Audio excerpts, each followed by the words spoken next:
I'm Sam, a trucker with 11 years hauling freight across the Southwest, from the cactus flats of Arizona to the high plains of New Mexico. The road's my world. Stars overhead, the hum of the engine, stories swapped at 2 a.m. diners about ghosts, lights in the sky, things that don't belong. I never bought into them. I'm a practical guy. Load the rig, hit the deadline, get paid. But last summer, on a desolate mountain stretch between Arizona and New Mexico, I met something that broke me. It wasn't just a ghost story. It was the vanishing hitchhiker of Sedona, and it cost me my life on the road. It was just past 3 a.m., and I was hauling a load of copper pipe from Phoenix to Gallup on State Route 260, a winding road cutting through the mountains near Sedona. The night was clear, the air cool, the kind of quiet that makes your ears ring. Sedona's got a reputation: spiritual vortexes, UFO sightings, hauntings tied to its red rocks. Truckers talk about weird lights, voices in the pines, figures that appear and vanish. I didn't care. My headlights sliced through the dark, catching juniper trees and the occasional mile marker, my CB silent, the radio off. Then I saw it, a figure on the shoulder, walking slow, head down, in a dark hoodie and jeans. No bag, no flashlight, just trudging along a freeway where no one walks, miles from any town. My gut said keep driving. Company rules. No hitchhikers, no stops in the middle of nowhere. But the guy looked lost, maybe hurt. I slowed, pulled onto the shoulder, and leaned out the window. "You okay?" I called. No answer. The figure kept walking, fading into the dark. I grabbed my flashlight, heart pounding, and stepped out, my boots crunching on gravel. Who was out here, and why didn't they answer? I swept the light across the shoulder. Nothing. No figure, no tracks, no sign anyone had been there. The air felt wrong, heavy, like it was charged with static, and a faint smell, like ozone after a storm, hung in the night. I walked 100 yards, calling out, but the road was empty, the pines silent, not even a cricket chirping. My skin prickled, but I told myself it was nothing, a trick of the light, road fatigue. I climbed back into the cab, checked the time, 3:25 a.m., just past Sedona. My cab camera's red light blinked, recording the empty road. I started the engine, ready to move, when it happened. A figure appeared, right in front of my truck, dead center in the headlights. Same hoodie, same jeans, but now I saw the face, pale, eyes hollow, staring straight through me. I slammed the brakes, the rig lurching, tires screaming, the trailer groaning behind me. The figure didn't move, just stood there, unblinking, its eyes burning into mine. I braced for impact, but there was nothing. No thud, no crunch, just silence. I jumped out, flashlight shaking, and ran to the front of the truck.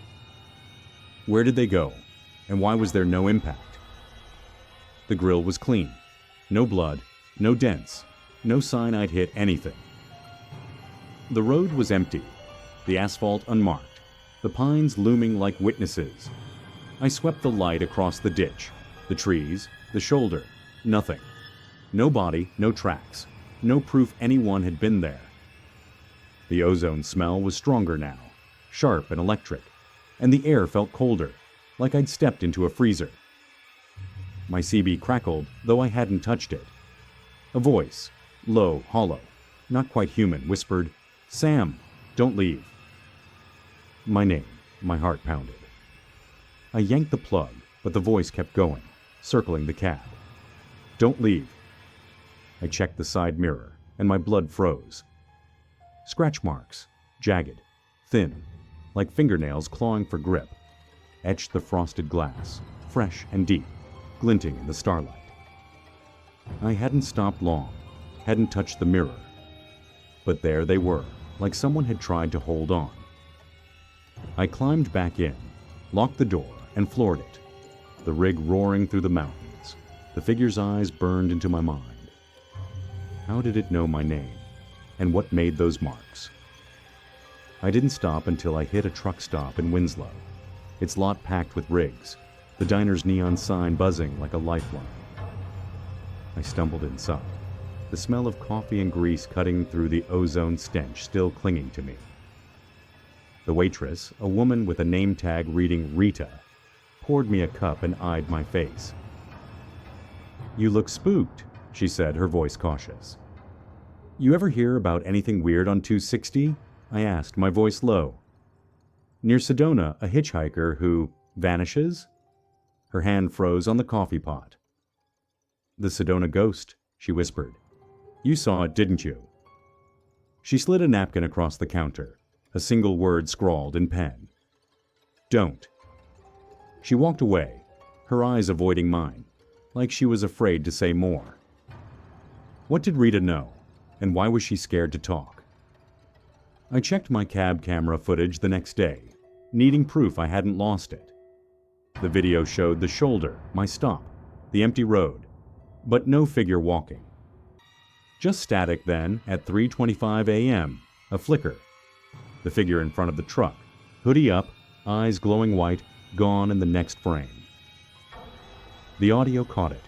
"Sam, don't leave." My hand shook as I rewound, watched again. The scratch marks on the mirror were there, caught in the side camera's glare, deeper now, like a plea carved in glass. I sent the footage to my boss, expecting a laugh or a warning about long hours. He didn't reply, just called and told me to take a week off, no questions asked. That wasn't normal. Bosses want reports, details. I couldn't let it go. A week later, I was at a bar in Flagstaff, swapping stories with other drivers. I mentioned the hitchhiker, the voice, the scratches. Most laughed, called it a Sedona spook story. But an old-timer, his face like weathered sandstone, didn't. "You met the vanishing hitchhiker," he said, "the one tied to the vortexes." "What do you know about it?" I asked, my throat tight. He leaned in, eyes dark. "Been stories for decades on 260, near Sedona. Drivers see a figure walking, stop to help, but no one's there. Then it appears, right in front of the rig, eyes like voids. Some say it's a spirit caught in Sedona's energy, a soul lost in the rocks. Others say it's older, something the Yavapai knew not to mess with. It picks drivers, follows them, leaves marks. If you stop, it gets closer." "What does it want?" I said, my voice shaking. He didn't answer, just pointed to a photo on the wall, a faded shot of SR 260, dated 1989. In the corner, barely visible, was a figure in a hoodie, standing by a mile marker, its eyes glowing white. On the ground beside it, a black leather glove, crusted with frost, though it was summer. Was it a lost soul, or something darker in the vortexes? That night broke me. I quit trucking a month later, sold my rig, took a job driving local deliveries in Tucson. No more highways, no more mountains. But it follows me. At night, when I'm home, I smell it. Ozone, sharp and electric, creeping through my windows. I hear a faint voice, like wind through pines. "Sam, don't leave." Last week I found something in my pickup. A black leather glove, stiff with frost, though it was 95 degrees outside. I burned it in a fire pit, watched it curl and blacken, but the smell didn't go away. Last night I woke to static, like a CB in my room, though I haven't owned one in months. The voice came through, clearer now, desperate. "Sam, come back." I checked my phone, my heart pounding, and found a photo I didn't take, a shot of my old rig on SR 260, the camera timestamp reading 3:25 a.m. In the passenger seat, a shadow, hoodie up, eyes glowing white. In the mirror, I saw them. Scratch marks, etched into my bedroom window, like a hand clawing to get in. I don't know what the vanishing hitchhiker of Sedona is, a ghost, a vortex spirit, or something the red rocks won't let go. I don't know why it chose me or what it wants me to come back to. But I know it's out there, on SR 260, walking the shoulder, waiting.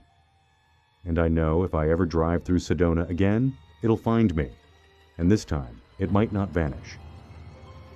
Will I ever escape the vanishing hitchhiker of Sedona?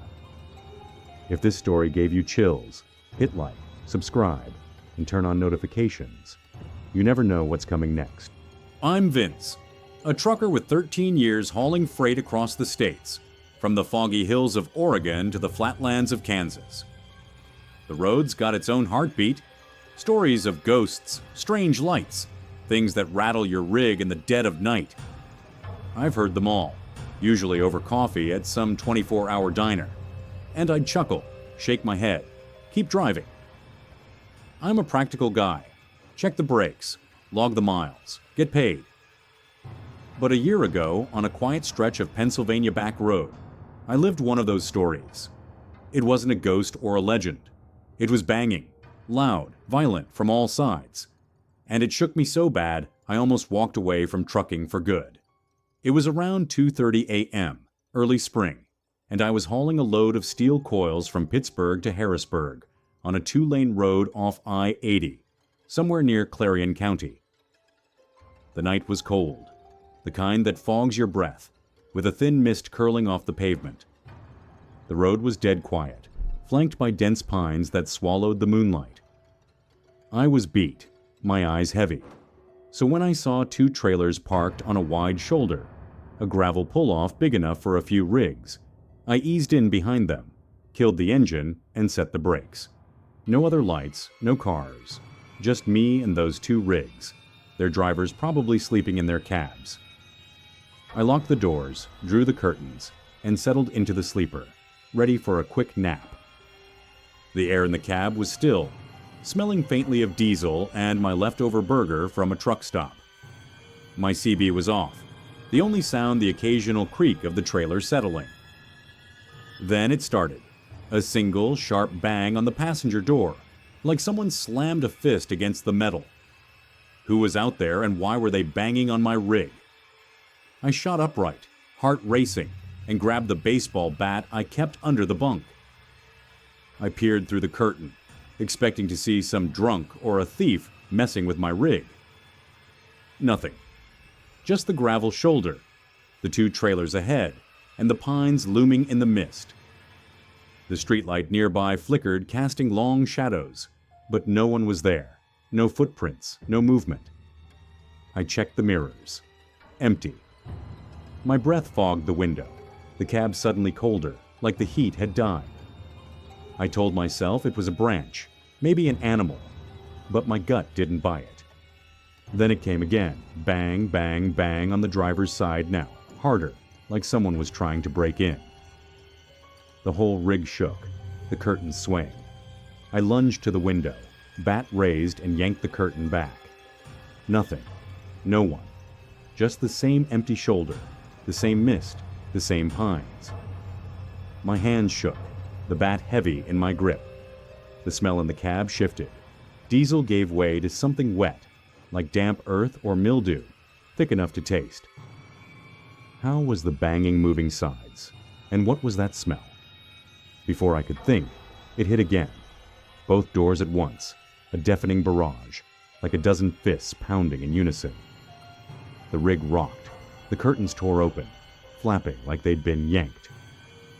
I spun around, flashlight sweeping the cab, expecting to see someone, something inside.